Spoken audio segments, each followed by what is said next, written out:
మాజీ మంత్రి రోజా గురించి తన క్లాస్‌మేట్ అయినటువంటి మాధవిరెడ్డి కొన్ని అనూహ్యమైన నిజాలు బయటపెట్టింది. అయితే అప్పట్లో వాళ్ళిద్దరూ డిగ్రీలో క్లాస్‌మేట్స్‌గా చదువుకున్నారని కూడా ఆమె తెలియజెప్పడం జరిగింది. సో, అప్పట్లో తన తండ్రి రైల్వే ఉద్యోగిగా పనిచేసినప్పుడు తరచూ తనకు ట్రాన్స్‌ఫర్స్ అనేవి జరుగుతూ ఉండేవని. సో, అక్కడికప్పుడు అంటే ఒక చోటు నుంచి ఒక చోటుకి వెళ్తూ ఉండేవారు. సో, అదే క్రమంలో తిరుపతికి వచ్చినప్పుడు అక్కడ రోజా అండ్ మాధవిరెడ్డి ఇద్దరు కూడా డిగ్రీలో కలిసి చదువుకున్నామనే విధంగా కూడా రీసెంట్‌గా ఇచ్చిన ఒక ఇంటర్వ్యూలో మాధవిరెడ్డి చెప్పడం జరిగింది. సో, మరి రోజా గురించి కొన్ని తెలియని నిజాలు అందరికి కూడా ఆమె చెప్పడం జరిగింది. సో, అప్పట్లో రోజా మాత్రం ఒక వెలిగిన స్టార్ హీరోయిన్ అని చెప్పొచ్చు. సో, మరి ముందు అంటే అప్పట్లో ఉన్న హీరోయిన్‌లందరిలో కూడా స్టార్ హీరోయిన్ అంటే ముందు వరుసలో వన్ ఆఫ్ ది హీరోయిన్ ఎవరైతే ఉన్నారో ఆమె అయితే ఖచ్చితంగా రోజా అనే చెప్పుకోవచ్చు. ఆమె చేసిన ప్రతి ఒక్క సినిమా కూడా మంచి సూపర్ హిట్ సాధించి మంచి పేరును కూడా సంపాదించి పెట్టుకుంది. సో, అప్పట్లో ఉన్న హీరోయిన్‌లందరిలో కూడా రోజా అంటే ఒక విపరీతమైన క్రేజ్ అనమాట. అంటే ఆమె అందం పరంగా కావచ్చు, ఆమె డాన్స్ చేసే విధానం కావచ్చు, లేకపోతే నటన ప్రతి ఒక్క దాంట్లో కూడా రోజా అంటే పెట్టింది పేరు అనే విధంగా కూడా అప్పుడు ఉండేది. సో, మరి అక్కడి నుంచి ఆమె వాక్చాతుర్యం కావచ్చు, లేకపోతే చురుగ్గా పనిచేసే తీరు కావచ్చు.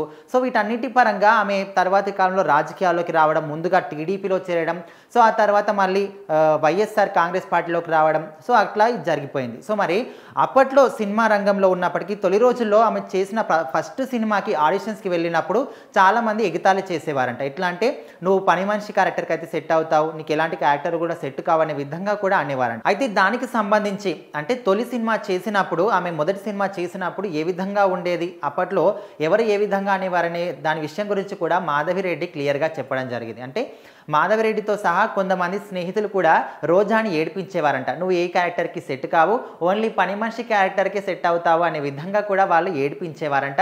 సో, అవన్నీ కూడా ఆమె పట్టించుకోకుండా రోజా మాత్రం చాలా ఈజీగా అంటే పాజిటివ్‌గా తీసుకొని ఫన్నీగా ఉండేవారంట.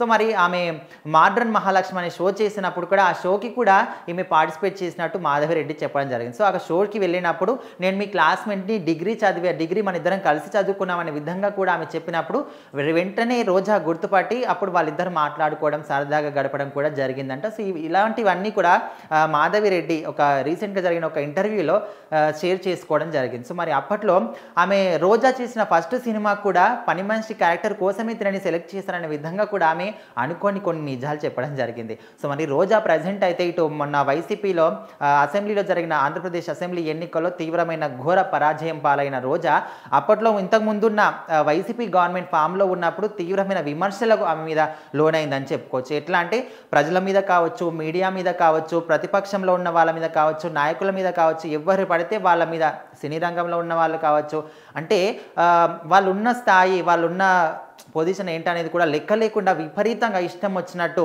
అంటే వాటి నోటికి ఎంతొస్తే అంత మాటలు మాట్లాడి ఫైర్ బ్రాండ్, డైమండ్ రాణి ఇట్లా కొన్ని పేర్లు కూడా తెచ్చుకున్న రోజా ప్రజెంట్ అయితే మొన్న ఓడిపోయిన తర్వాత తన మొహం కూడా చూపించుకోవడానికి అంతగా ఇష్టపడతలేదు. సో, ఎప్పుడో ఒకసారి బయటకు వచ్చి మాట్లాడుతుంది తప్ప ఈ మధ్యకాలంలో మనం ఎక్కడ చూసుకున్నా కూడా ఆమె ముఖం కానీ ఆమె వాయిస్ కానీ ఎక్కడ కూడా వినిపిస్తలేదు. సో, అంతకుముందు ఇక్కడ చూసినా కూడా ఆమె వాయిసే వినిపించేది. ఎట్లా అంటే విపరీతమైన బూతులు, అంటే ఒక రాజకీయ రంగంలో ఉన్నప్పటికీ కూడా ఎలాంటి మాటలు మాట్లాడొద్దో కూడా తెలియని విధంగా ఆమె మాట్లాడేది. సో, అలాంటివన్నీ కూడా ప్రజలందరూ కూడా తీవ్రంగా వ్యతిరేకమయ్యి ఈసారి అయితే రోజాని తీవ్రంగా ఓడించడం జరిగింది. సో, మరి అప్పట్లో రోజా ఎట్లా ఉండేది అంటే, అప్పుడు అంత స్టార్ హీరోయిన్ రేంజ్‌లో ఉన్న రోజా సడన్‌గా ఇట్లా రాజకీయాల్లోకి ఎంటర్ అయ్యి విపరీతంగా ఈ స్థాయికి దిగజారింది అనే విధంగా కూడా ఇప్పుడు చాలామంది అనుకుంటున్నారు. అయితే తన స్నేహితురాలు మాధవిరెడ్డి చెప్పిన వివరాల ప్రకారం అయితే అప్పట్లో చాలా చురుగ్గా ఉండేదంట. చదువులో కూడా చాలా యాక్టివ్‌గా ఉండేది.